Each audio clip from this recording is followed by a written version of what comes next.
Welcome to the LANCave, where we're living as nerds. I'm Patrick, joined by Owen. Can you turn it off and turn it back on again, please? That's how it works. that's how us professionals fix stuff. Adjusting a few things here. Got some new things with the setup. I hope you enjoy it. We're here giving you the gaming news like we do every single week, mostly without fail. We had some holidays off, but that happens. But it's 2021, and I'm ready. I'm ready for some gaming. I'm ready for some really great games. So we're going to talk about some of that this week and what we think about gaming in 2021. You excited?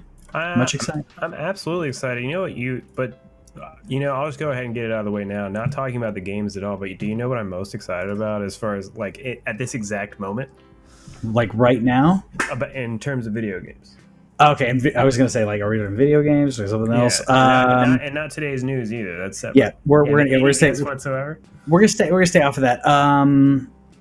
Okay, I know what you've been predicting for a while, and I'm assuming it's not what you're predicting. No, I'm going to assume it has to do with Star Wars. No, it actually doesn't. You know what I'm most excited about right now, Patrick, is the fact that nothing comes out this month. I don't have to spend any money on video. I'm gonna, you know what I'm gonna do. This is a novel concept. This is something we've been talking about. I'm gonna play some games that I own already. What? I was looking for my wallet to do the close the wallet, and throw it out, but I didn't have a wallet near me. But you're gonna actually play games you already own, right now? I'm excited to not just be let's play, and then a trailer had to go and blow February out. I honestly thought that I was good until March, and then one of the trailers that I'm going to talk about that came out this week said, February 12th, and I was like, dang it. So close. I broke that rule. I broke that rule yesterday, and I've been waiting to tell you this because I purchased Final Fantasy 13. After hearing you talk about it, I liked Final Fantasy 13. I thought it was it took me a while to appreciate it. I didn't like it at first. I was I felt better about it after I stopped playing it. I know that sounds weird, but it took a while for me to understand this is different. It is a linear story. Deal with it. And that's for a person who Final Fantasy means open world, that 13 turned me off because of that. There are other reasons, but because of your glowing reviews and talking about the update and Xbox, in regards to seeing it on Xbox and looking at other people talking about it, I'm like, yeah, I have to get it. It was $15, so yeah, it's not bad. $15, older game but updated. X can give it to you, man. It's seriously supporting older games. Some of our favorite games are coming over and they're looking better than ever. I mean, Star Wars Fallen Order just got a update. I don't know if you saw that. I did. It's running at 60 frames now. 60 on both frames. PS5 and Xbox. That's right. So so there's some differences in regards to distortion. It's available on the EA Access through Game Pass if you don't own it already, and it's also super cheap unless the sale's over. Yeah, I didn't know. I don't remember if the sale is still going on, but yeah, Game Pass Ultimate, you already get EA. You get EA with that. So if you have Game Pass Ultimate, you get that update and you get to play it in similar to what happened with Ghost of Tsushima. Let's give free update, unlock that frame rate, or at least unlock it to 60, which I'm okay with for a console. For a PC, it's sky's the limit. Just let the hardware deal with it. But you have a known limit when it comes to the consoles. So. Man, yeah, I'm had to grab it. I'm probably not going to play it for a while, but I went ahead and grabbed it. Yeah. No, that's okay. And actually, it's a good call out because I was realizing today, and I actually don't have a number, but you can actually go to Xbox.com and they have a list of every game that's been enhanced for the One X. Now, the Series X is a lot smaller, but honestly, if it was enhanced for the One X, it's going to be enhanced for the Series X pretty much. You're going to get the same enhancements, and you're going to get it with a faster hard drive. So if you're sitting on a Series X, go take a look at that list sometime. Now, these aren't all Game Pass games or anything, but I was actually really surprised. I'm scrolling through it right now. It's a very, very sizable list, and we're talking about what they did is they like, this is a dev team. The I didn't We didn't get to show you the screens from my Final Fantasy 13 play time last time, but if you go look up the enhancements, like that's not just done. That's a dev team going in Yeah. and doing some work. This list has got to be over 100 deep of games, and it goes back to things like Red Dead Redemption 1. There's what else we have? Let's see, like some random things. Slime Rancher, that's funny. Sonic Forces has been Xbox One X enhanced. It's crazy. Games I would not have expected at all, but games that someone out there is a fan of it, or even if you're not a fan, if you've never played it, for future posterity to be able to continue to play this on a new console. It's as if Xbox realized, there's a lot of people who still play games even though they're not new. Yeah. They're going to be okay. They're going to be okay. So to me, that's showing, hey, there's still value in this, and if you can buy it digitally, there's literal value for Microsoft. So it's a win-win-win in my opinion. Yeah, and I think that at some point, I think it's going to be a thing that I try and do, like where it's like, man, I feel like playing something old, and I don't mean to be rude by that on video games, but it's like I feel like playing something old. I might come back to this list and find something that was enhanced that that I want to play. That's an idea for some kind of future segment anywhere. Let's go find enhanced games and see how good they look now. Like kind of do a stream of like what the games look. That'd be fun. Some of our games that are on our backlog list, which I haven't done my full list, by the way, on our list of if we're calling it Ex Libris, our backlog that we're going through every month, by the way, if you haven't listened to the show in a while, every month Owen and I are going to go into a game we already own and play it and tell you if it's actually, I know it's weird, but we're actually to tell you if it's worth it, should you check it out, and kind of review it for each other, because we're not playing them. It's like a book club, except we're playing our own games, and then we may sell it, to you and to each other if it's a game that's actually worth playing. Because I think. Let me look at your list real quick. I can't remember if I put my list together. You put a doc up. Literally, the only game that both of us have on this list is Wolfenstein 2: The New Colossus. So, and I don't even think we're playing it in the same month. Maybe we can match that up. That's literally the only game that Patrick and I are both playing. So we're talking about 23 different titles that we're going to talk about as part of a segment on the show. Those are going to be like the back end of the month. So you got to give us a couple weeks to play it. If I ever finish 13 Sentinels, I'm going to do it. And I was talking about this for a couple seconds offline with Patrick, but Miles Morales wasn't only an awesome game, and it's fantastic once you get your PS5, or you can play it on PS4 right now. But I almost recommend waiting and getting the total version. Yeah, same. But it took me less than 10 hours to beat the game, guys. And I understand that some of you may be scoffing at that I would scoff at me too, but I was able to finish that in a weekend. I've been working on 13 Sentinels for 3 weeks. Yeah. It's 30 or so hours long, and I feel bad saying it because it's actually moved my way up. It's moved its way up my 2020 list since we did our rankings last week. My rankings are now a little bit null because the game is so good. I feel bad that I want to get through it, but it's like, I can't do this very often anymore. and I was gonna say it's a longer game. There's certain games, I feel like there's certain games that I'm like, okay, this is my game. This is my long haul game for what used to be like maybe, I don't know, the quarter. It wasn't a month, but it wasn't exactly. It wasn't like necessarily the month. Maybe every other month or something. It was like, here's my long haul game. Here's my casuals, right?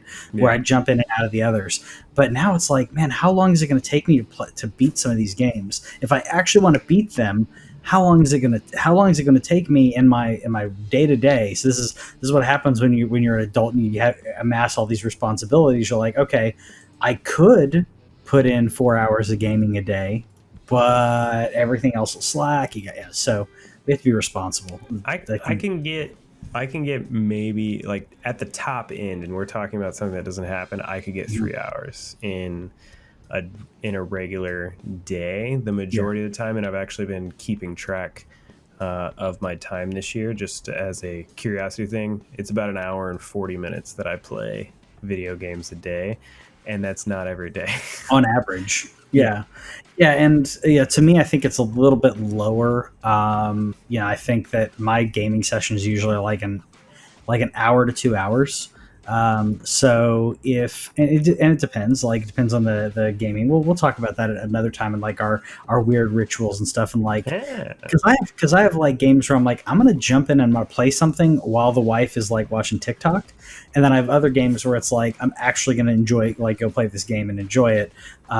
Where I was doing crimes and random stuff in Spider-Man while the wife was watching TikTok last night, I was like, I'll just beat some bases or whatever. Yeah. This is mindless. I don't have to think about it. I can laugh at the video she's watching, and I can beat up these people at the same time. So it's good stuff. Yeah, that's the only difference is that, and that's why I can't do it every single day, is that because the big 4K TV is in the room next to my son's, I play with headphones, and so my wife never sits in there because she can't hear the game, right? So she's sitting in the other room most of the time. So that's why you can't play every single day, because it's not fair. But that's definitely a way to go, though, because there's so many times where you could be, especially on RPGs and stuff, you could just be doing some grinding. Yeah, it's like I'm just gonna grind. Yeah. Well, when I first did it, like I feel like, not that she was like mad, but she was a little bit like, hey, I'm wanting to watch these videos with you. It's like, mindless, but really, it's not really. It's more of, I don't know. It's more of her watching videos. Anyways, she more of like, she was kind of upset because she thought I was going to concentrate on the game, and then she realized, oh no, it's like you said, it's just grinding. It's no big deal. So, anyways, we're going to talk about gaming news, though. You're talking about 13 Sentinels. I was talking about Spider-Man. I did start, by the way. I forgot to put those videos while we were talking about it, but I did start very briefly. Started a new game, Cyberpunk. Like I said, very briefly. I've heard of that. Yeah, it's new. It's a thing. This is not Cyberpunk. What is this? I wish Cyberpunk looked like that. So we have some source videos. Cyberpunk looked like Lego. No, I wish it looked like Star Wars. I mean, it can look like whatever. Sorry, wrong source video playing here. But I started some Cyberpunk for like, again, I say usually play for like an hour and a half or so. Like maybe 2 hours. So I played 2 hours of Cyberpunk, and I was still like getting into like where I'm actually open world and actually playing something. Yeah. It was still very limited, where it's like, oh, all you can do is walk around and talk to somebody and jump, and that's it. So I'm excited for what Cyberpunk, when it opens up and everything. I'm excited for all that. But other things I'm excited for, we'll just start talking about some news here. We got announcement of a new game coming out, or announcement that they're at least working on it. Announcements. Indiana Jones coming from Machine Games, which this is very, very exciting for me. To me, this I got deja vu. I know it doesn't have anything to do with it, but I got deja vu thinking about 007 being announced, being done by IO Interactive, because immediately I was like, that's a perfect pairing. What, we're doing Indiana Jones with the people who've been killing Nazis on the side, and now we're killing Nazis over here? Yes, I'm okay with that. I was very happy about this. This is under the new banner of Lucasfilm Games. So the new old banner. Well, is it Lucasfilm Games, or was it It was LucasArts before, and this is when I meant to have this video up, by the way. But yeah, I'm excited that it's under a direction from the top down, as and Owen and I could talk Star Wars for like an hour, so I'll try to be brief on this. But because of the great job that Favreau and Filoni have done with The Mandalorian, with help from George Lucas. What's wrong with me?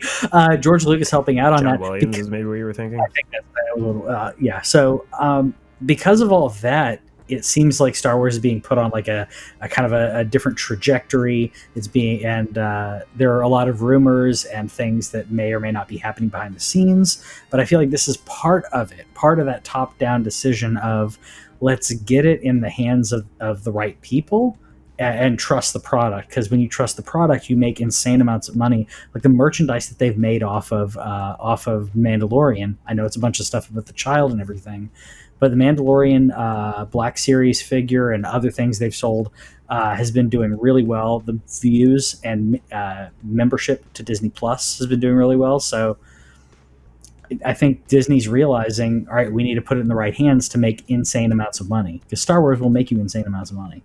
So what you were doing while you were talking about that is I was trying to find when it changed to Lucasfilm Games. So it really was LucasArts. Everybody remembers that. If you're not watching, I'm doing a thing with my arm where the golden thing like came across, right? That, if I'm remembering right, wasn't that LucasArts? There was like some like... Yeah, because he did this. Yeah. And they're listed under the same Wikipedia article. So LucasArts, I guess, turned into Lucasfilm Games, or maybe Lucasfilm Games was like the LLC, who knows, but they brought it back kind of. They're still not going to make games internally, is what they said. So, but the cool thing that came out of this, one, Indiana Jones did not go to EA. And I'm not saying that as a slight to EA. What I'm saying is that Disney recognizes they need to get other developer companies involved, and while I think Machine Games is an interesting choice, I know that you said that, like, that seems perfect to you and Nazi Kill, but like they make first-person shooters, so are we getting a first-person Indiana Jones game? I hope not. Okay.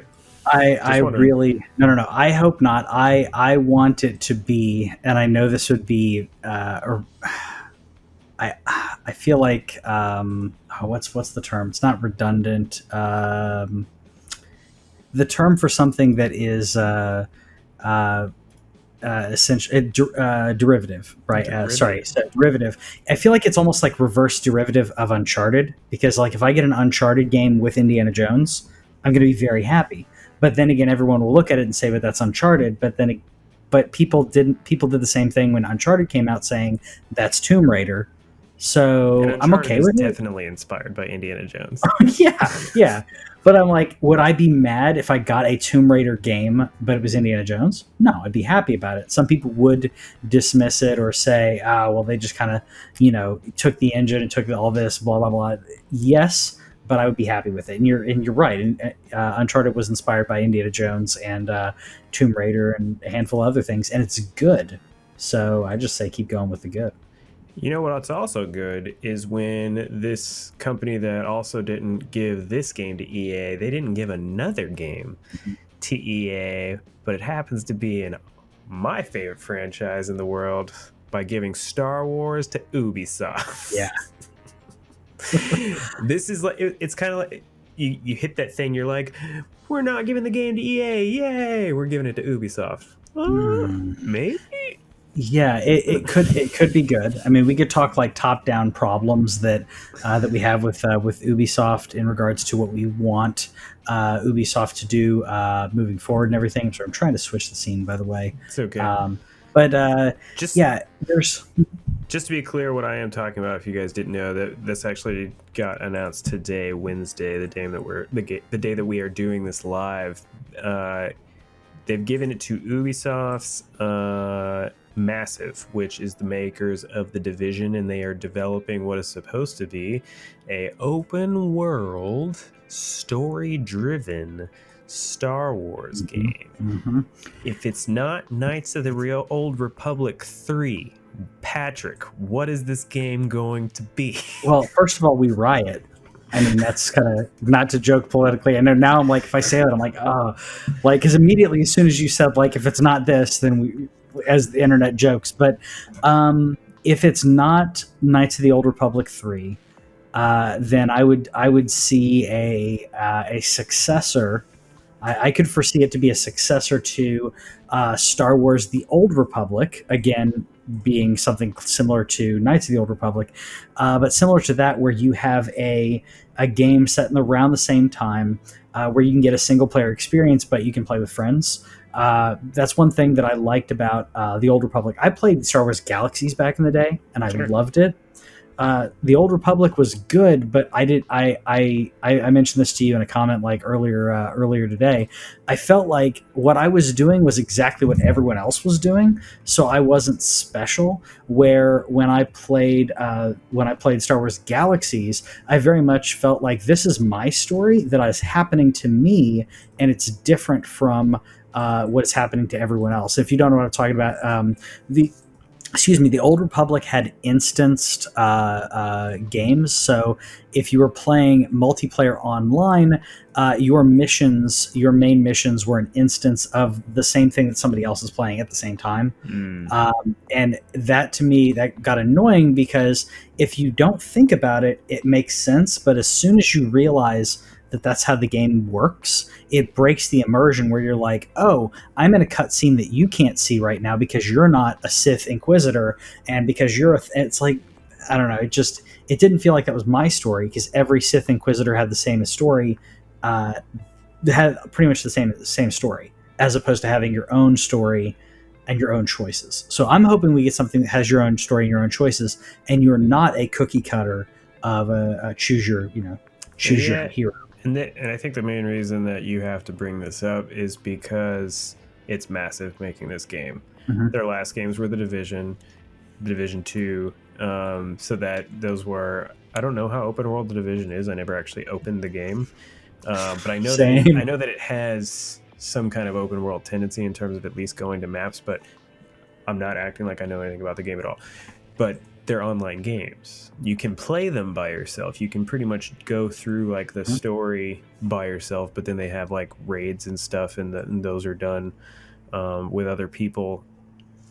That's the only thing where it's kind of like, I'm just hoping that Disney said, all right, we finally read some feedback on one of our properties, so here's The Mandalorian. Cool. Are you guys happy with that? Okay.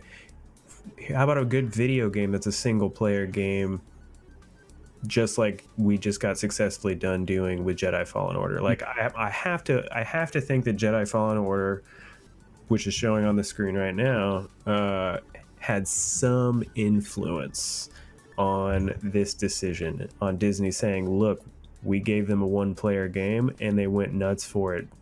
Did we make a mistake by just doing Battlefront? Yes.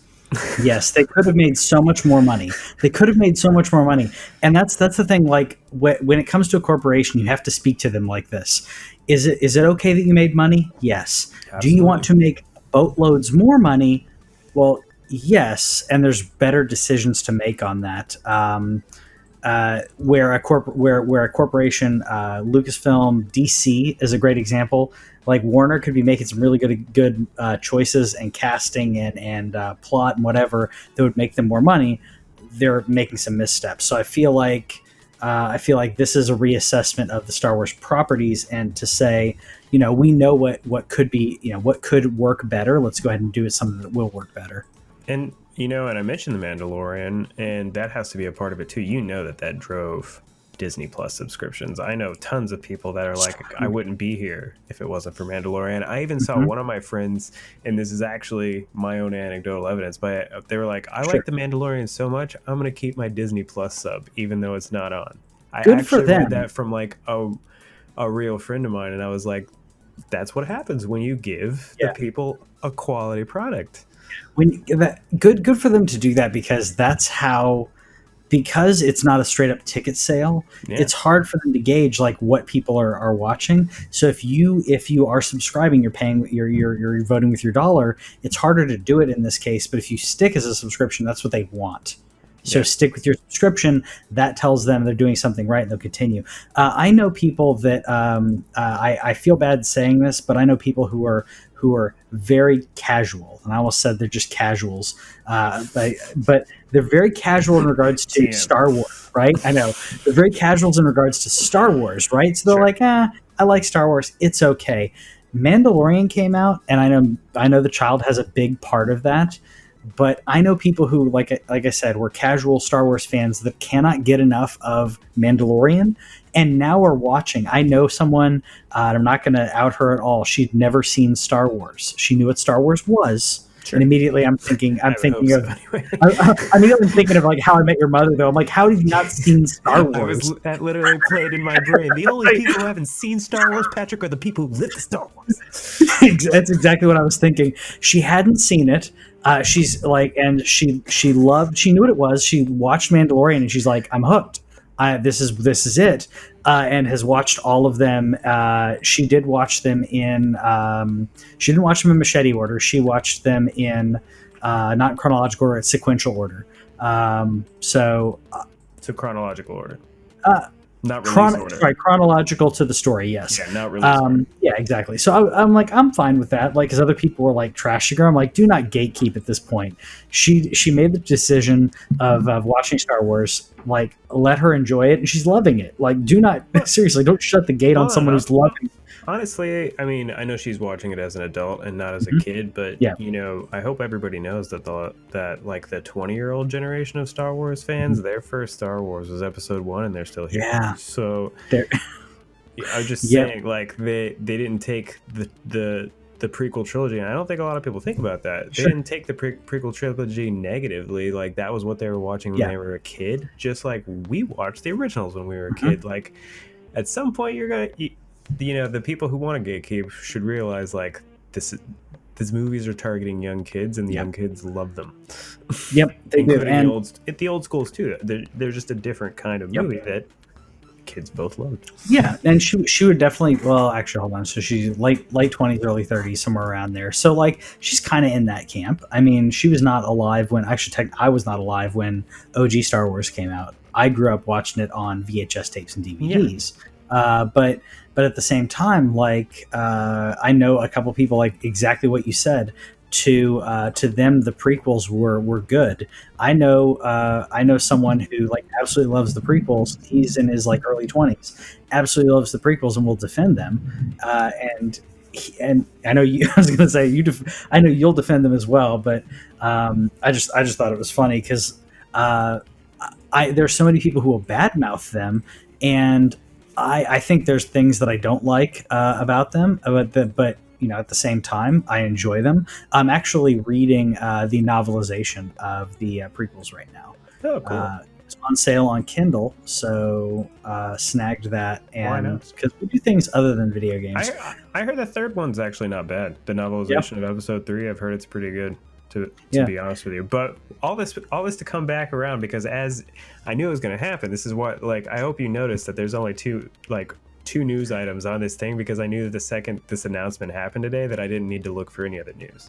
Yeah. I come back to say thanks, Disney, keep doing it. Like, come on.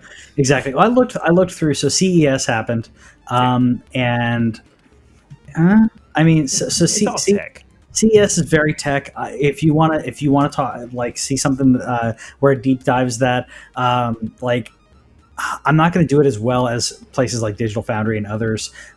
There were some interesting things in there, but for the most part, I was like, that I don't care. I think I saw the 3060, which was pretty interesting. Yep, 3060. So the 3080 Ti is your video graphics cards, by the way, for the PC. For those who don't know, so the NVIDIA RTX 3060 was unveiled.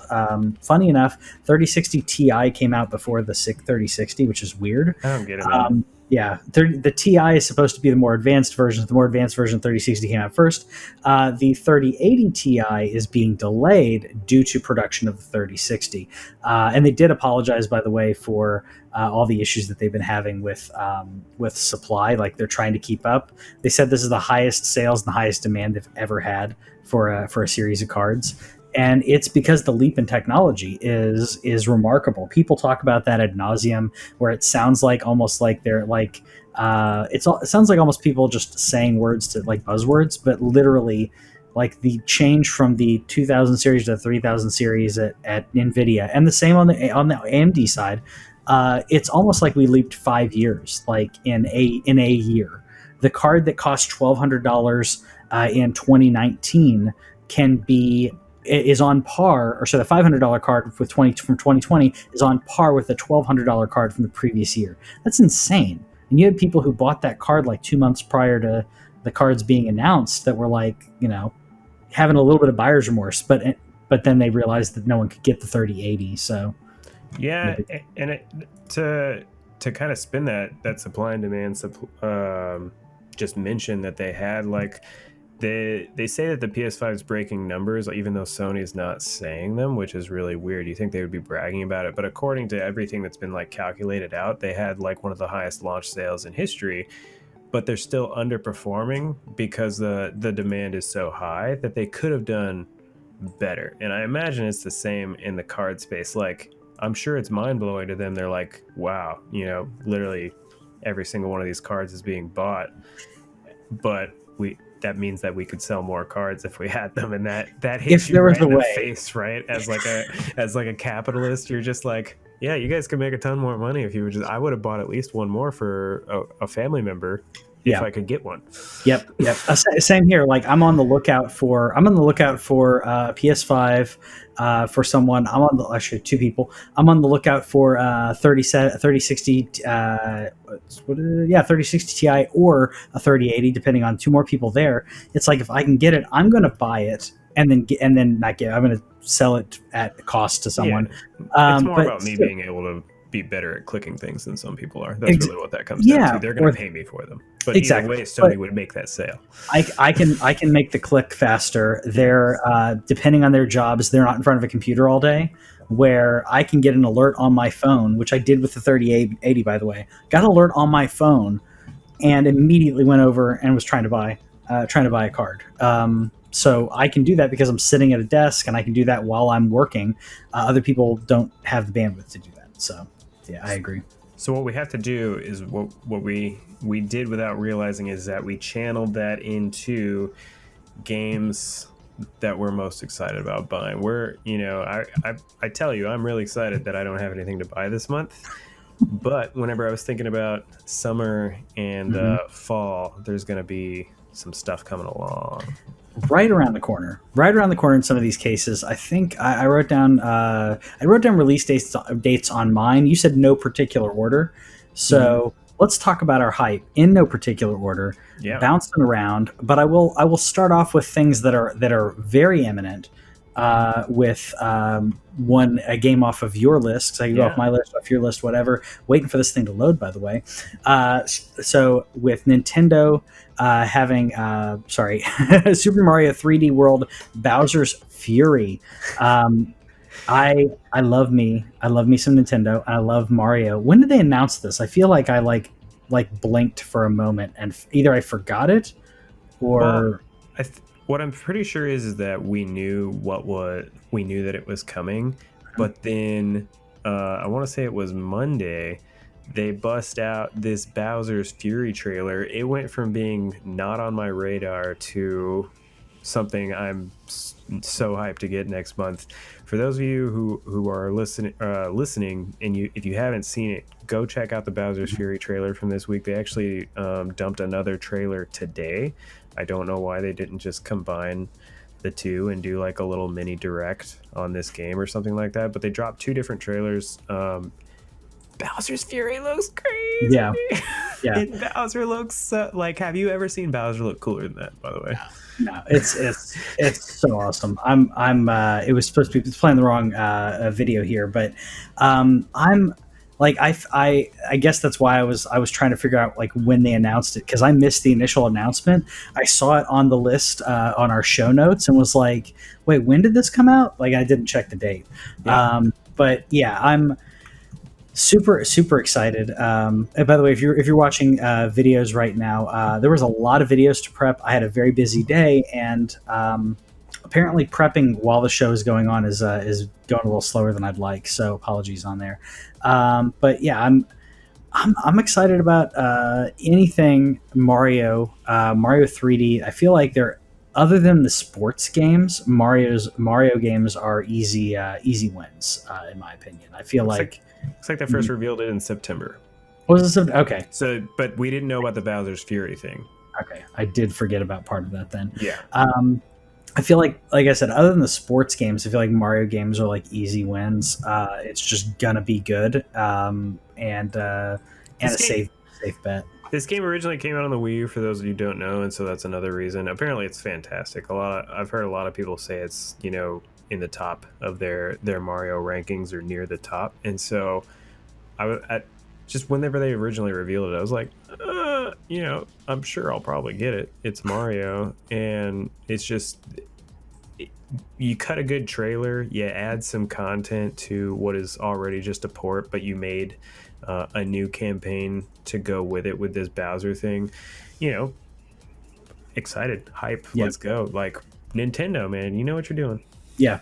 Well, and because of the staying power, Nintendo knows this. The staying power of their games means that they can repackage these games. Throw them, port a game from the previous system, and it's going to make money. So I think they're fine with all that. I appreciate more also, and I'm sorry if you hear a bag noise right now. My cat is climbing into a shelf. I think what's also good is because the ports that we got from earlier last year, when we got 64, Sunshine, and Galaxy, it was not done well, and people were pretty critical of that. And even though this was already in the works with this game, the fact, again, it's just they added content. It's like something hit there where they're like, we can't just give them the same stuff all the time. Maybe we do need to reward them for being so loyal and buying 27 million copies of Animal Crossing. Yeah, somebody bought a yacht for that. I mean, come on, let's be honest. That was perfect timing, by the way. Like, no one could have planned that timing for Animal Crossing to come out during COVID. Oh man, but yeah, I've never seen Bowser look as amazing and menacing, because Bowser can be pretty adorable. He's pretty cool. Yeah, but I absolutely love that. Yeah, he's right there. He's cute. I love Bowser. Like I said, I'm having problems with the video, so I'm gonna switch back unless I can figure it out while we're talking. My next game on the list of games that I'm excited about, though, is The Medium. This is a game that I'm excited about from a technology standpoint. I'm excited about. I'm a horror fan, anyways. I love the scary, macabre, like whatever genre of horror. I'm usually into it. But the technological aspect of basically having two worlds happening at the same time, layered on top of each other and switching between them. So being part of the real world, or using her psychic ability to see the I don't know what they're calling it, but some other world, netherworld, evil world, whatever. Being able to interact with one world and switch over to the other one immediately, I'm hooked. The SSDs in the Xbox Series S and X, being able to allow for that kind of switch on the fly like that, I'm like, oh, that's great, and put horror into it. I'm very excited about that. That one's coming out January 28th. So yeah, I am actually buying something. Going to get out of the month. Nope. And I'm gonna have to double check, but this is the first that I can see that is not on Xbox One. It is on PC, Xbox Series S, and Series X. I'll have to double check that, because originally it was announced for the One. I believe it's now on the Series S and X, at least for now. Like I said, I can double check that, but everything I was looking at now, it looks like it's releasing Series and it's not releasing Xbox One. We shall see. Yeah, obviously you're going to have to tell me about that. It really depends on like how horror heavy it is to determine whether I am interested in it. Yeah, and for you, because there's different genres of horror, but it's generally, if it's terrible things happening, you don't like to kind of get into that, because some people are okay with like, oh, okay, it's okay, this violence is happening, as long as they don't get like a jump scare, because the jump scare may startle them, and Sure. Oh, that's also cheap anyways. So for you, it's both, right? You don't want a jump scare, but you also don't want to spend hours of terrible things, seeing terrible things over and over. Yeah, I'm just an imaging guy. Like, there's sometimes where I can handle it, like playing like some Doom, and I think that's just because Doom's been grandfathered in. I've been playing Doom. Your brain's like, it's okay. Since I was a wee lad, I've seen those monsters, more times before most people that have played it were born. Even the new ones, because the new ones get like Sure. pretty. No, I know, but whenever I'm looking at like Doom 2016 and the last Doom, they, like it made me realize like, oh, this is what I thought I was seeing when I was a little kid. Like, Yeah. look how crazy this thing is, and it's scary as hell. So like again, it was like that cool thing, but then aside from Doom, it's kind of like, Okay, so kind of like Final Fantasy VII, where we're like, oh, this is what it's supposed to look like. Yeah. So that's why Doom gets a pass. But okay. I am, like you mentioned, interested in the dual aspect. That's got to be the coolest thing, because I'm gonna use that to pivot. And you are right; it is only on Series X and PC and S.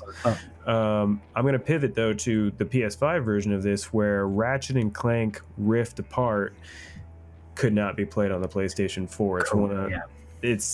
It's one of the first true new current next gen games, plus it's Ratchet and Clank and it's Insomniac. But what they were able to do, again, I'm interested in this technically, where we saw in the trailer they went through multiple universes, and some of you guys be like, well, yeah, that just happens. But if you don't understand the programming it takes, and we're not even experts, to get a complete world change in real time, as you're flying through it, is technically really, really hard. And I'm here for it. And that trailer, if the trailer holds up to gameplay, that made it seem like that's wow. I can't wait to see the technical feat that is Ratchet and Clank, and then the fact that it is Ratchet and Clank also just makes it really cool, because they're classic characters. Yeah, and to be able to do that, because there are games that I've seen other people who are like, oh, what about this game? What about this game? And there are games that look like they're doing something technologically amazing, but there's tricks. The developers are using tricks to make you think something's happening, like Star Fox, old school Star Fox, or F-Zero is a great example of that, where you're not actually on SNES. It's not actually 3D, but the way that it's programmed tricks you into thinking it's 3D. Similarly, there would be the easiest one to explain is developers hiding loading screens in what amounts to like a cutscene of sorts, where it's like, oh, well, this person's walking through this area. That's actually a cutscene letting the game load the next one. Very cool trick, and it lets you maximize games. I guarantee that, like Miles Morales, I think did it in a few instances as well, and I was okay with it. But in this case, you're literally switching worlds and switching. In some cases, it's not switching the engine, but you're switching so many aspects of it that nothing remains the same at all, going from one to the other. Well, it's pretty cool. The thing that makes it, and you mentioned the thing about loading screens, but how they also traditionally hide you changing worlds is that they hide the empty space behind you. Like, generally speaking, there's nothing going on behind you, so what's loading is loading in front of you. And the fact that it's happening in your face, they're actually changing the reality of where you are coming at you, as opposed to like behind you in the loading. It's in full view. It's in full view. Yeah. This doesn't have a release date so far. It's assumed to expect it early this year. Hopefully that happens. But whenever it's ready, I'm ready for it. But I would love that to be like one of the spring games, like the spring premiere Sony game that comes out. So I'm saying, like, if it comes out by like April or May, I think that'll be pretty awesome. Yeah, I think it'd be great for it. I think that also with Cyberpunk and other things that we've seen, I think that people are going to be okay with waiting. I know everyone wants to get the latest game, get the latest hotness or whatever, but for games like this and others, like just wait, polish it, make sure it works, and then move forward. I'm hoping, like, I don't care about, like, people were talking about, like, oh, the CD Projekt Red and others, like, being sued for Cyberpunk. I don't want that. I don't think death threats and everything else that they've been doing in any way could be condoned. But I will say, that I hope that it sets a precedent for developers to go, I don't want that to happen. I don't want that to be me. Developers and, sorry, I should say publishers as well, because the developers are doing a solid job trying to get stuff done. Sometimes you need to delay, and that's okay. We'll wait. We'll wait for a good game. Yeah, don't ever punish the developer. They're just the one. They get told what to do.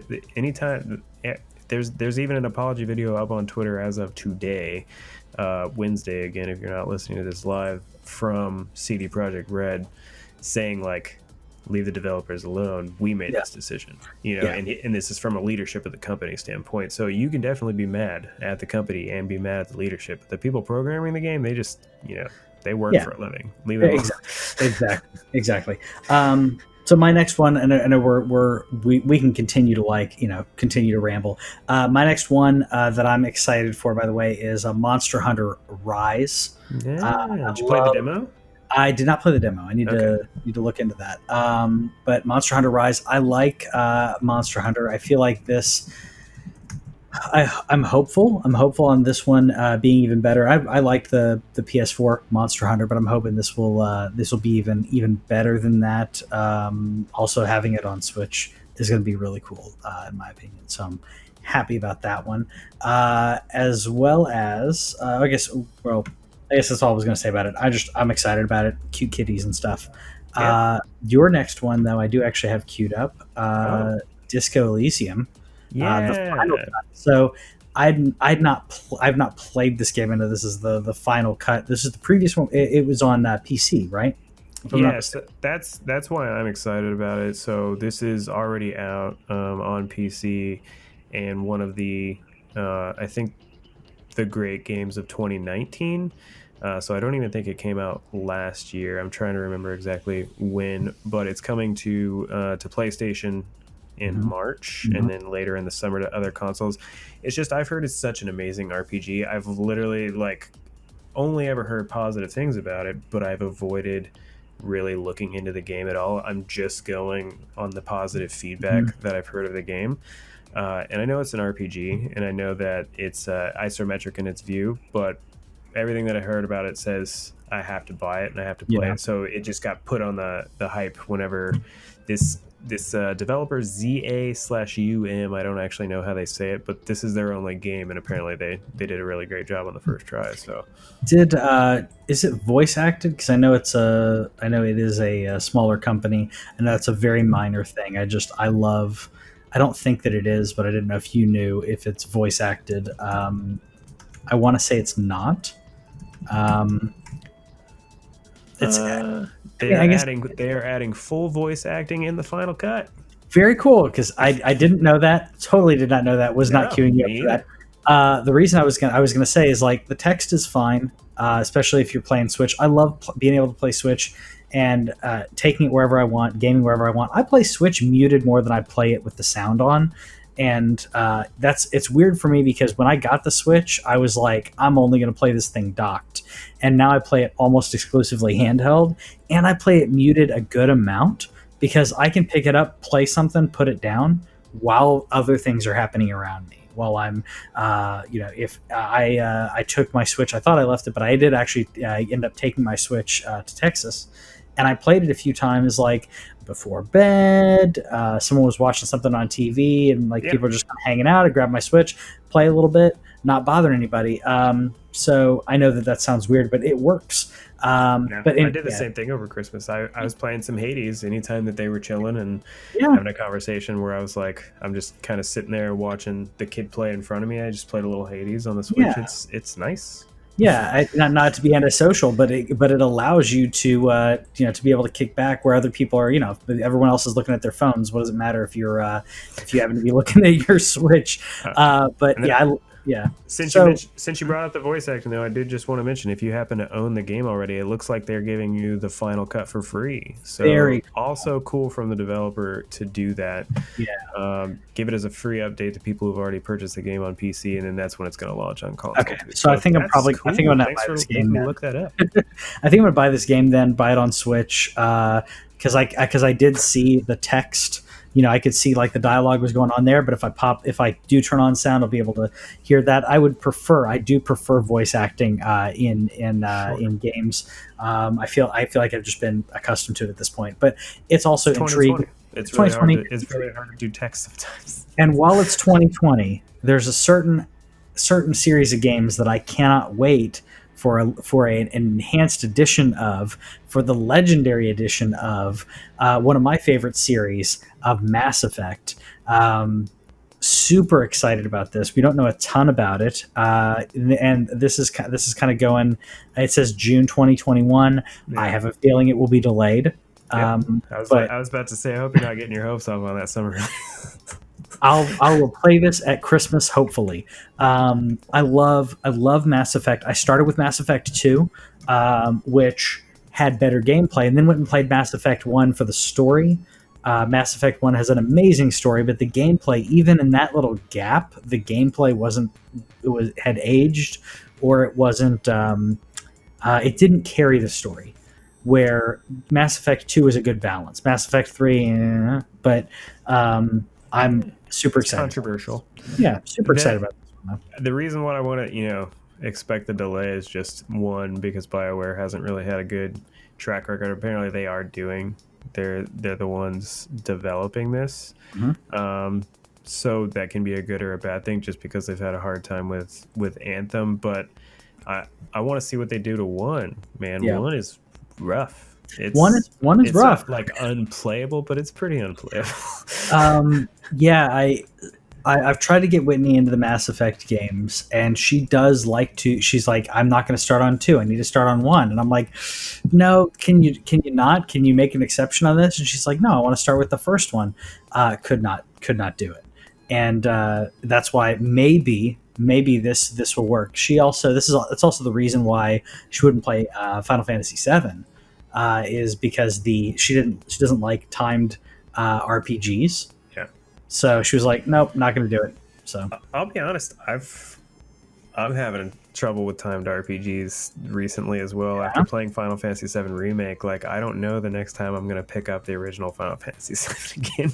It's not that it's dead and gone. It's still like one of those things where I own it on every console that it comes out on. But I don't. We're getting spoiled, man. We're getting spoiled. It's the action party based combat. Yeah. I want that in every game now. Oh, yeah. So I'm really excited for what they do with Mass Effect as well. That's a game that like my wife, she really likes Dragon Age, and then she started Mass Effect, and so she even said that she'll watch me play that. So that'll be something I definitely am picking up. Very cool. I was gonna say I accidentally. Now you can see I went to game clips for that one. Whoops. Next one up on your list though, in Deathloop. Speaking of action, talking about adrenaline. This is definitely one that's on my list as well. Especially the new hardware being able to keep up with the speed of respawning when you die, because it's kind of the point of the game. It's cool, very cool, like intense speed adrenaline shooter, which I'm excited about. And it's another game where it, like you were saying, to go onto this console, it's a PlayStation 5 exclusive for 1 year, because it's being made by Arcane. And if you guys didn't know, Arcane got bought by this company that they're owned by Bethesda, and then this little fledgling empire called the Microsoft came and bought Bethesda up. So this is a soon-to-be Microsoft-owned PlayStation 5 exclusive. I just think that's comical. But aside from that, everything about this game looks awesome. Yeah. The art is totally something you have to buy into. It's so cool. And then the concept of looping back through this, everything about this game I'm excited for, and that is coming out in May. Yep, on the PlayStation 5. Very excited. Very excited. I've got a few I want to knock out real quick. Yeah. I have some of our fans also wrote in to the show, or not wrote in. I feel like a radio DJ in the '80s, like Casey Kasem over here. No, we had some people comment on Facebook about things they're excited about in 2021. Let me real quick wrap up the things that I'm excited about that I don't have a release date for. Yeah. We got some Lego Star Wars, so Skywalker Saga. I love the Lego games. Absolutely love the Star Wars Lego games. I feel like that was a win-win all around. So very excited about this. I will continue to buy Lego Star Wars games because even the ones That's that a great couch co-op. yeah, it's great couch co-op. Even the last one that came out, not Last Jedi, Force Awakens was mediocre, but it was good because it was Lego Star Wars. So, and couch co-op, which I guess I'll mention Alex Kern saying. I don't know if I talk about last names. Whoops. Alex said he wanted more couch co-op. So there you go. Tired of online multiplayer. So there you go. There's some couch co-op for you, and it's good. Next one up, Horizon Forbidden West. Sure. We talked about this. I've not finished the first one. I need to finish the first one before this comes out. So give me some time. You would think that this would be like on my list. It was just the fact that I don't know when it's coming out. And then it's a game that I definitely really liked, but I don't know. It's just the hype isn't there yet. I want to see a gameplay trailer. That's what I really want to happen. So whenever that happens, I'm sure that's when I'll get ready for it. But it was good sizzle. Yeah. I feel the same way about the next one, Gotham Knights. But I feel like I've seen enough about this that I'm happy about it, that I'm sold on it. I'm even more sold on this game than I was on the Suicide Squad game. Behind the scenes on that was Rocksteady is making the Suicide Squad game. On paper, that should be the game that I'm excited about. More excited about this one. But then again, when I see more of the Suicide Squad game, I may be more excited about it. The team for Gotham Knights, the team of the story being that Batman is dead, but I don't think he's dead. But getting Nightwing, Barbara Gordon as Batgirl, getting I guess Tim Drake in here as well, getting all of these the Bat family together and getting Batman. Sans Batman, but getting to play these characters, which I actually kind of think is a cool way to say, why can't explore these characters without having to be Batman? Like you or being Batman's shadow. Or being Batman's shadow like the whole time, because otherwise it's like one person's got to be Batman, the other person's going to be whatever. So I think that's going to be cool. Also, the multiplayer aspect of this, I'm excited about. So excited about that. And then the last one that I'm excited about, again, don't have a release date on this one, but Hogwarts Legacy, which was rumored forever. I'm excited about it because I still love the Harry Potter stuff, and I feel like they're still good in them, right? There's still good in there that I still, the music played. I saw this, and I felt that little flutter in my heart, like it's still magical. I'm hopeful. Did you see the post on our Facebook page? No, what post? It got delayed till 2022. Oh, I did not. Today. I'm out. I'm done. Okay, so I've had a very busy. Yeah, I wanted to let you go because you just sounded so excited, and then I was like, I'm gonna have to burst his bubble in about 30 seconds. Okay. You just on countdown. So literally, it happened today. Like, I think it happened within like 10 minutes of the Star Wars announcement. Okay. And so we got the Star Wars open world announcement, and then this got delayed. Yeah, I had a very busy day, as you can tell. Okay. I was excited about this. I'm still excited about it. Give him some time. This is something that's been rumored for a long time, so give him some more time to polish and do whatever needs to be done. More viewer input here. Cody mentioned a few games on here that would have been on my list, by the way. Far Cry 6. On my list for quite a few reasons. I like the Far Cry games, but cast in here and getting to I always butcher the guy's name. I feel bad, but I butcher the actor's name, who plays Moff Gideon, Yeah. and also played Gus in Breaking Bad. Giancarlo, Giancarlo Esposito. yeah, Esposito, yeah. Um, his acting is so intense. Like I will buy the game to see his performance. I really Uh, feel like a lot of people are going to be that way. I think that a yeah, lot of people are going to be like, he's an awesome villain because he's a great villain in both yeah, the main roles that he's had in the last few years. yeah. They're both excellent, and he does it really well. So to play what, who knows? Maybe he's not even the villain in the this one. Who knows what they could put a twist on it. But no, And, he's a bad guy. he's the bad guy. He's the bad guy. But yeah, I think you're right. As soon as they put him in there, but there were people who Gus stuck with people when it came to Breaking Bad, but having him in Mandalorian, I know that was perfect timing. He's the it guy for a while, so I'm okay with that. Next one that Cody's excited about, and I'm really excited about too, is Evil Dead, the game. They've been trying to make an Evil Dead game for a while.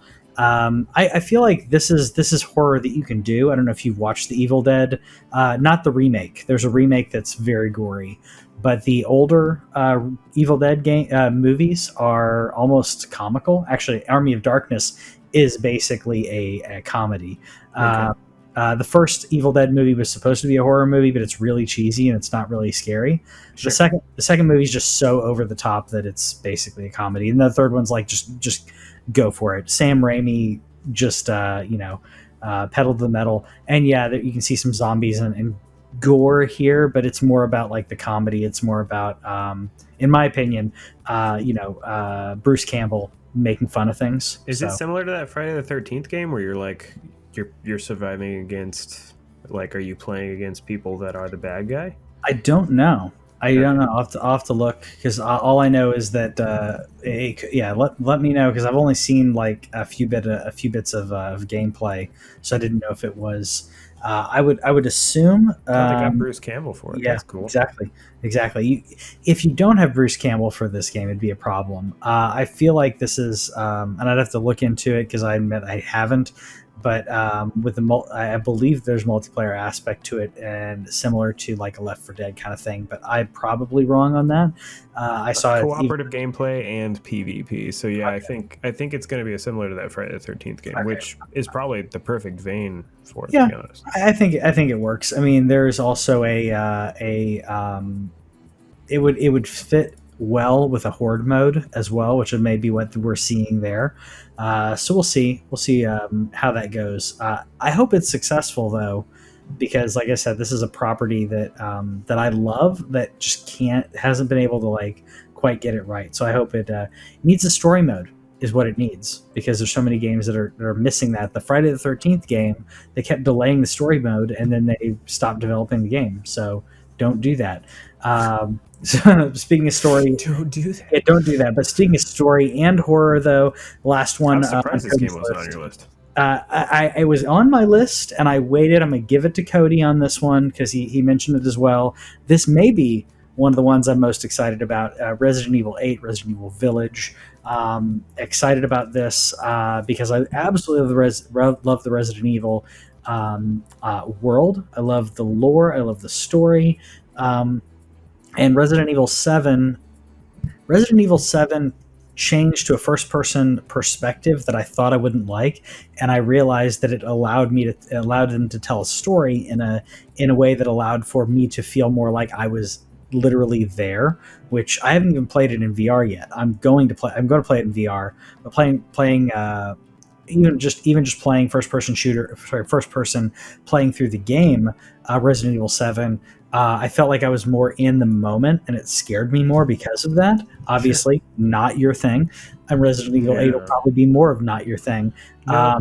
It's great in regards to the story, in regards to the puzzle aspect, but it's deep horror. So very, very happy. I'm looking forward to that. You've got some. Did they say when it's coming out? It's just 2021 right now, right? The rumor was that it was going to come out around February. I think they just keep saying 2021. Still don't see anything on it. Because the rumor was it was going to be February, and then that obviously didn't happen. So we'll see.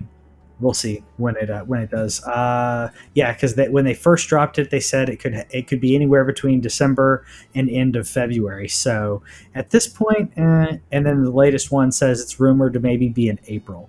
So the thing that you can be confident about in this particular case, I mean, maybe you can't be confident after you saw what CD Projekt did, but the thing that I can generally be confident about with Capcom's kind of recent rise to like gaming stardom, I think that they'll put out a quality product. That 3, even though I know a lot of people wanted it to be longer, I know that 3 was good. I know that 2 remake was good. We know that 7 was good, and I think some people even said all those games are great. So I think no matter when it comes out, you're probably going, like, even if I'm not going to like it, I'm sure that it's going to be everything that everybody else is wanting. Yeah, well, I think three was great. It was just short, but yeah, it's like you can at least appreciate it and say you succeeded in the thing. Good for you. It's just not for you, and that's okay. That's okay. You got some predictions as we end the show, as we cap off what we're excited about in 2021. You got some predictions, so we don't know necessarily if this is going to happen. You wanna rattle these? Yeah. So like, I don't really have much to say about them. These are I was just like, let's have some fun and do things. First of all, I'm sorry to tell everybody this, but God of War 2 is not going to come out this year. It's not going to happen. I think that if they tried to do it this year, it would have to come out on PS4, and I'm hoping that some people internally are fighting that, because I'm already a little disappointed that Horizon is on PS4, and it's not because I hate you guys that don't have a PS5 yet. It's that means that it can't truly take advantage of everything this console has to offer, because it does have to at least run on another console. Like, again, we saw a problem with Cyberpunk. It looks great on PC and even runs pretty decently, but on that base PS4, not so much. So I'm hoping that the fact that it doesn't come out this year makes it a PS5 exclusive. Mm-hmm. And then Breath of the Wild 2 is still going to come out this year, and I'm still holding out for March, but I don't think that's going to happen. Yeah, I think it's not going to happen now. It's too.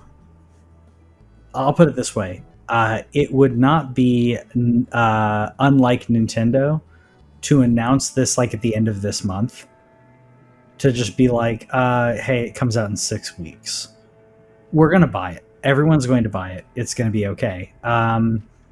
But yeah, I think it's increasingly more unlikely that Breath of the Wild 2 is going to come out in March. I think it's going to come out this year as well, though. I really do.